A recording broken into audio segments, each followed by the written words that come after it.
जय हिंद प्यारे बच्चों। अगर आपको कंफ्यूजन रहता है जीके में तो आप इस सेक्शन को देखें, आपको सारी कंफ्यूजन दूर हो जाएगा। भगवान बुद्ध की ज्ञान की प्राप्ति कहाँ हुआ था? तो भगवान बुद्ध को ज्ञान की प्राप्ति की बात करें तो बोध गया हुआ था। कहाँ हुआ था जी? बोध गया में हुआ था। बोधि वृक्ष के नीचे जो निरंजना नदी के तट पे बसता है। किस नदी के तट पे? निरंजना नदी के तट पर बोध गया बसता है। बात करें हम इनका जन्म को कि भगवान बुद्ध की जन्म कब हुआ था, तो 483 ईसा पूर्व। कब? ईसा पूर्व हुआ था। वही अगर इनका मृत्यु की बात करें, परिनिर्वाण की बात करें, मृत्यु को परिनिर्वाण के नाम से जाना जाता है 563 ईसा पूर्व। कितना? 563 ईसा पूर्व। 563 ईसा पूर्व। तो इसे याद रखिएगा। भगवान बुद्ध की ज्ञान की प्राप्ति बोध गया में हुआ, बोधि वृक्ष के नीचे। बोध गया जो है निरंजना नदी के तट पर है। बुद्ध के जन्म हुआ 483 ईसा पूर्व में, मृत्यु 563 ईसा पूर्व में। इतना आप लोग याद रखिएगा। आगे बढ़ते हैं। क्वेश्चन नंबर 2 कहता है आर्य समाज की स्थापना किसने किया? आर्य समाज की स्थापना स्वामी दयानंद सरस्वती ने। लेकिन कब किए थे? तो इसे भी आप लोग याद रखिएगा। 1875 में। कब किए थे जी? 1875 में किए थे। और कहाँ किए थे? तो मुंबई में किए थे। कहाँ किए थे? मुंबई में। ये भी याद रखिएगा आप लोग बिल्कुल। आर्य समाज की स्थापना 1875 ईस्वी में स्वामी दयानंद सरस्वती के हाथों मुंबई में हुआ। आगे क्वेश्चन नंबर 3 कहता है कि पंजाबी भाषा की लिपि कौन सी है? पंजाबी भाषा का लिपि है मेरे प्यारे बच्चों वो गुरुमुखी लिपि।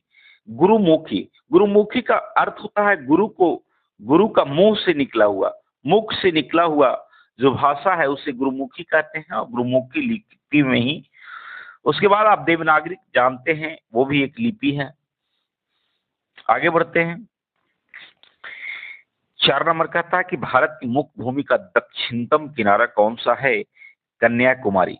कन्याकुमारी। प्यारे बच्चे इसमें कभी कभी आपको कन्याकुमारी ना रह के केप कमोरिन भी रहेगा। केप केमोरिन, इसे ही केप केमोरिन के नाम से जानते हैं कन्याकुमारी को। ऐसे कभी कभी आपको कन्याकुमारी या केप कमोरिन भी नहीं रहेगा तो आपका इंदिरा बिंदु रहेगा। क्या रहेगा जी? इंदिरा बिंदु रहेगा। आप इसे भी मारकर आइएगा। इंदिरा बिंदु को मारकर आप आ सकते हैं। चलिए आगे बढ़ते हैं। भारत के सबसे पहले सूर्य किस राज्य में निकलता है? तो आपको जानकारी के लिए बता दें, सबसे पूर्वी छोर पे जो बसा राज्य है वो अरुणाचल प्रदेश है। और अरुणाचल प्रदेश में ही निकलता है। अरुणाचल प्रदेश में भी डोंग नाम के घाटी है। डोंग घाटी। क्या है जी? डोंग घाटी। और डोंग नाम का गांव भी है। डोंग गांव है, वही निकलता है। वहां लगभग 4 बजे सूर्योदय होता है और शाम 4 बजे सूर्यास्त। तो इसे याद रखिएगा, अरुणाचल प्रदेश। आगे बढ़। इंसुलिन का प्रयोग किस बीमारी के उपचार के लिए? आप जानते हैं मधुमेह चिनिया रोग में इंसुलिन पड़ता है। आगे बढ़ते हैं। क्वेश्चन नंबर 7 कहता है बिहू किस राज्य का प्रसिद्ध त्योहार है? बिहू जो है प्यारे बच्चे आसाम का प्रमुख त्योहार है। किसका? आसाम का प्रमुख त्योहार है। इसे आप लोग जरूर याद रखिएगा। उसके बाद कहता है कि कौन सा विटामिन आंवले में प्रचुर मात्रा में पाया जाता है? तो विटामिन सी। क्या जी? विटामिन सी तो आंवले में प्रचुर मात्रा में। ऐसे आपको विटामिन सी का रासायनिक नाम या फिर वैज्ञानिक नाम जो भी, उसको हम एस्कॉर्बिक एसिड के नाम से जानते हैं। किसके नाम से? एस्कॉर्बिक एसिड के नाम से जानते हैं। इसे भी याद रखिएगा। विटामिन सी का रासायनिक नाम एस्कॉर्बिक एसिड है। भारत के प्रथम governor general Lord William Bentinck कौन था जी? लॉर्ड विलियम बेंटिंग 1833 ईस्वी में ये नियुक्त हुआ था। लॉर्ड विलियम बेंटिंग प्रथम था। और अगर अंतिम वही पूछ दे तो वारेन हेस्टिंग्स। अंतिम कौन था जी? अंतिम अगर पूछेगा तो वारेन हेस्टिंग्स मारकर आइएगा आप लोग। वारेन हेस्टिंग्स प्रथम, लॉर्ड विलियम बेंटिंग। आगे बढ़ते। कागज का आविष्कार किस देश में हुआ, यानी कि सबसे पहले कागज का आविष्कार कहाँ हुआ? तो इतिहासकारों के अनुसार माना जाता है कि कागज का आविष्कार सबसे पहले चाइना में, चीन में हुआ, लगभग 201 ईसा पूर्व में ही। कब जी? लगभग 201 ईसा पूर्व में ही इसका आविष्कार हुआ था। गौतम बुद्ध के बचपन का नाम क्या था? गौतम बुद्ध के बचपन का नाम सिद्धार्थ था। इसे याद रखिएगा, कंफ्यूज नहीं कीजिएगा। 12 नंबर कहता है कि भारत में सशस्त्र बलों का सर्वोच्च सेनापति कौन होता है? तो तीनों सशस्त्र बलों का जो सेनापति होता है, चाहे थल सेना हो, वायु सेना है और जल सेना हो, राष्ट्रपति इनका सर्वोच्च सेनापति होते हैं। इन्हें भी आप लोग याद रखिएगा। रतौंधी किस विटामिन के कमी से होता है? रतौंधी विटामिन ए के कमी से होता है। किससे होता है जी? विटामिन क्या है जी? Vitamin A. रतौंधी किससे, किसकी कमी से? Vitamin A.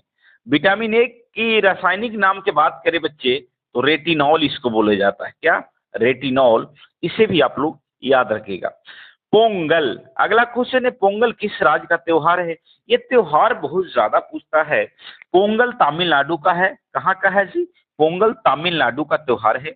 आगे बढ़ते, गिद्धा और भांगड़ा किस राज्य का लोक नृत्य है? गिद्धा और भांगड़ा पंजाब का लोक नृत्य है। कहाँ का? पंजाब राज्य का लोक नृत्य है। इसे आप लोग जरूर।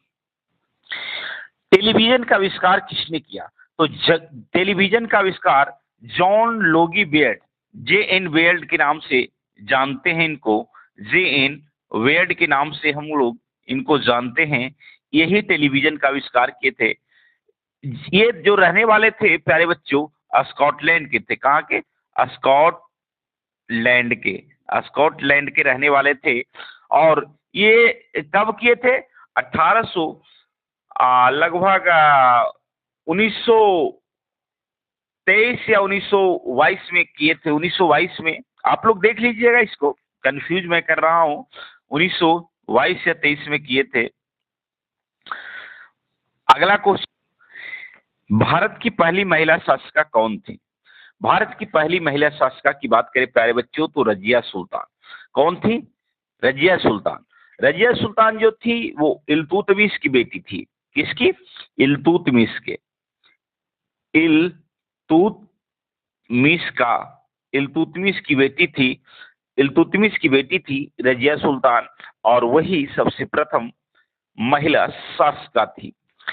मछली किसकी सहायता से सांस लेती है? तो गलफड़ों की सहायता से मछली सांस लेती है। ये आप लोग को ध्यान रखना है। बाहर निकाल दिया जाएगा तो ये सांस नहीं ले पाता है, ये पानी में ही सांस लेता है। इसे भी आप जानिएगा। इनकलाब जिंदाबाद का नारा किसने दिया? इनकलाब जिंदाबाद का नारा हमारे शहीद क्रांति भगत सिंह ने दिए थे। इसे भी आप लोग याद रखें। अगला क्वेश्चन है, जालियांवाला बाग हत्याकांड कब और कहां हुआ था? तो जालियांवाला बाग हत्याकांड 1919 में अमृतसर पंजाब में हुआ था। जनरल लो डायर ने गोली चलाने का आदेश दिया और ये 1919 में हुआ था। Most important question. तो प्यारे बच्चे, ये सेशन कैसा लगा आप लोग बताइएगा। मिलते हैं अगले वीडियो में, तब तक के लिए जय हिंद। अपना ख्याल रखिए।